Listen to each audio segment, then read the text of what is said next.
जैसे आपने बंगाल की बात की, वहां पर ममता बनर्जी को क्या हो गया सर? अपने ही कार्यकर्ताओं को थप्पड़ पर थप्पड़ दे रही हैं। क्या उनका जो पार्टी का आधिकारिक बैंक अकाउंट था वो फ्रीज हो गया उसकी भड़ास है, या उनकी पार्टी के राज्यसभा के 3 सांसदों ने पहले इस्तीफा दिया तृणमूल कांग्रेस से, सांसदी भी छोड़ी, अब वो बीजेपी में शामिल हो गए हैं और अब वो उम्मीदवार भी बन गए बीजेपी के, उनकी जीत भी तय हो गई है। तो ये सारी चीजें हैं जो ममता बनर्जी को परेशान कर रही हैं। ऋतुव्रत बनर्जी का बीबीसी को एक इंटरव्यू आया है, वो देखिएगा। वो कह रहे हैं कि ममता बनर्जी अपनी हार को एक्सेप्ट नहीं कर पा रही हैं, और यही समस्या तो राहुल गांधी के 10 जनपद परिवार के साथ है। ये आज तक एक्सेप्ट ही नहीं कर पाए, स्वीकार ही नहीं कर पाए कि अब इस देश का चुना हुआ प्रधानमंत्री नरेंद्र मोदी है। आपको पता है जब लाल बहादुर शास्त्री को प्रधानमंत्री बनाया गया था तो इंदिरा गांधी ने क्या टिप्पणी की थी? उन्होंने कहा था कि अब हमारे घर के नौकर भी इस देश के प्रधानमंत्री बनेंगे। यानी इनके नाम ही पट्टा है इस देश का, ये ऐसा मानते हैं। ममता बनर्जी अगर कार्यकर्ताओं को थप्पड़ मार रही हैं तो इससे 2-3 चीजें साबित होती हैं। एक, उनकी निगाह में पार्टी वर्कर की कोई अहमियत नहीं है, अपने वफादारों की कोई अहमियत नहीं है। इस संकट के समय भी जो जम करके उनके साथ खड़ा हुआ है, अगर उसके मुंह पर आप थप्पड़ मार रही हैं जबकि सब आपको छोड़ करके भाग रहे हैं, और कोई डेडिकेटेड कार्यकर्ता आपके संकट के समय भी आपके साथ खड़ा है, आप उसके मुंह पर थप्पड़ मार रही हैं, इससे आपके चरित्र का पता लगता है, इससे आपके एरोगेंस का पता लगता है कि आप कितनी एरोगेंस हैं, कितनी घमंडी हैं, और अपने कार्यकर्ताओं को आप नौकर से ज्यादा कुछ नहीं समझती है। दूसरी बात यह है कि इनका गुस्सा जो 7वें आसमान पर इस समय दिखाई दे रहा है, जो हताशा और कुंठा दिखाई दे रही है, इसकी तो बड़ी स्वाभाविक वजह है अंजू जी। उनकी मन स्थिति आप समझने की कोशिश करो। 15 साल से जो पश्चिम बंगाल के सत्ता के शिखर पर बैठी थी, जिनके एक इशारे पर या गर्दन टेढ़ी करने पर अच्छों का पेट भी ढीला हो जाता था, आज वो किस कंडीशन में पहुंच गई हैं। देखिए, कुर्सी गई, मुख्यमंत्री पद गया, पार्टी जाने की हालत में है, किसी भी समय सिंबल भी छिन जाएगा। इनका 80 में से 64 एमएलए टूट गए, 28 में से 20 एमपी टूट गए, इनके खाते फ्रीज हो गए, अकाउंट फ्रीज हो गए। तो ऐसी हालत में आदमी की मनोदशा क्या होती है, जो इस समय ममता बनर्जी की दिखाई दे रही है। ऊपर से इनके ऊपर भी मुकदमे दर्ज हो रहे हैं, इनके भतीजे के ऊपर भी मुकदमे दर्ज हो रहे हैं, ईडी सीबीआई के छापे पड़ रहे हैं, एसआईटी जांच पड़ताल आगे बढ़ा रही है, पूछताछ शुरू हो चुकी है, गिरफ्तारी किसी भी समय हो सकती है, कई संगीन मामले दर्ज हो चुके हैं। जो इनका वोट बैंक हुआ करता था उस पर बुलडोजर चल रहे हैं रोजाना। ये असहाय हैं, कुछ नहीं कर पा रही हैं, तो आपा तो खोएंगी ही।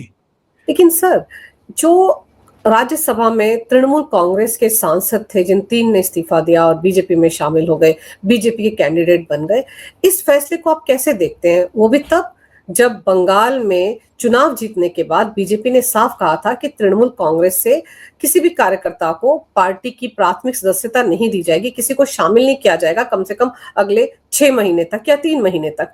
तो ये जो बड़े बड़े नेता आ रहे हैं सर अब सीधे बीजेपी में, लोकसभा के 20 सांसद तो दूसरी पार्टी में चले गए, लेकिन ये तो सीधे बीजेपी में आ गए ना सर। तो इस फैसले को आप कैसे देखते हैं? देखिए, टेक्निकली क्या किया है बीजेपी ने, मैं कहूंगा कि एक समझदारी का काम किया है। बदनामी उसमें ज्यादा होती कि इनके एमएलए टूट करके आ रहे थे तो उनको आप बीजेपी में ले लेते, नहीं लिए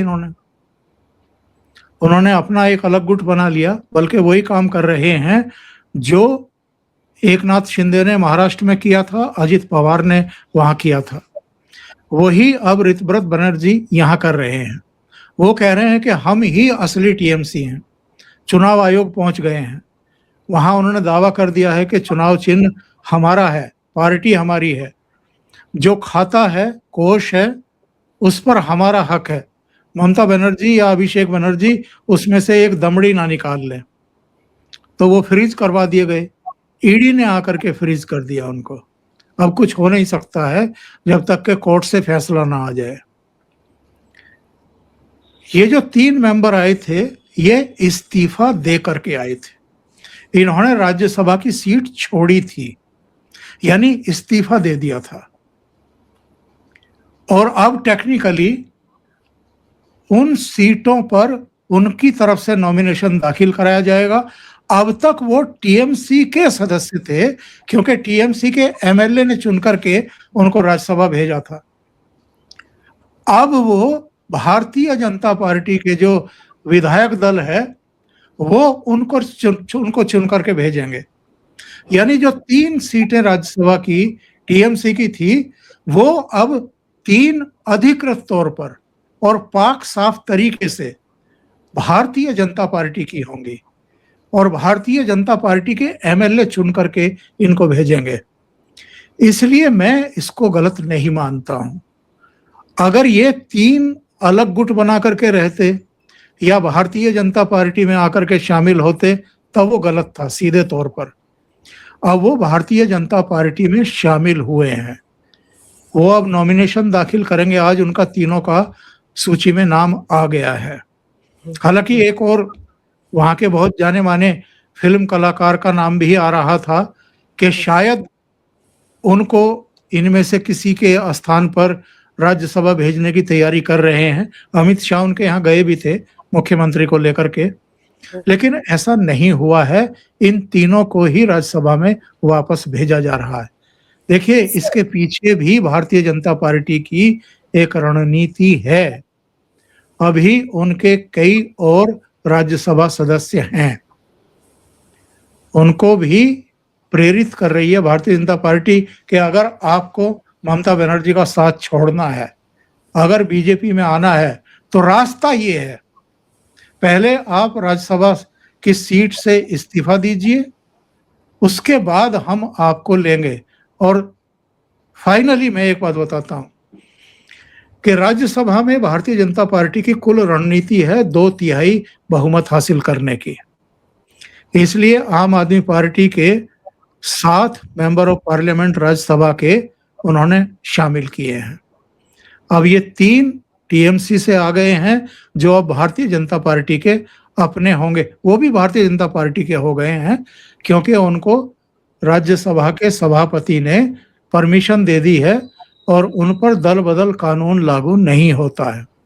ये तैयारी है अमित शाह और नरेंद्र मोदी की फिर से री इंट्रोड्यूस करने की, महिला आरक्षण बिल और परिसीमन बिल वापस लाने की। वो इस सत्र में आएगा या शीतकालीन सत्र में आएगा या बजट सत्र में आएगा, बस टाइम की बात है।